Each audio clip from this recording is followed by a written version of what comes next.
ស្នេហ៍អូនទៀតហើយ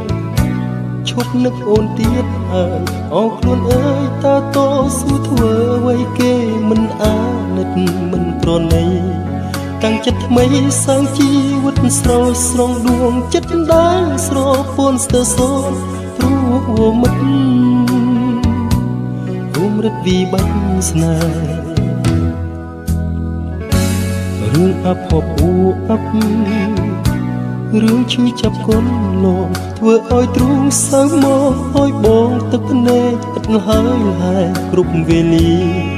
បងមិនអាចនឹងរៀបរាប់អទេពីរឿងទុក្ខស្នេហ៍ដែលញោមញីធ្ងន់ធ្ងរជាងធរណីកាយជីវិតកងវល់លីហើយមានមែននេះហើយក្តី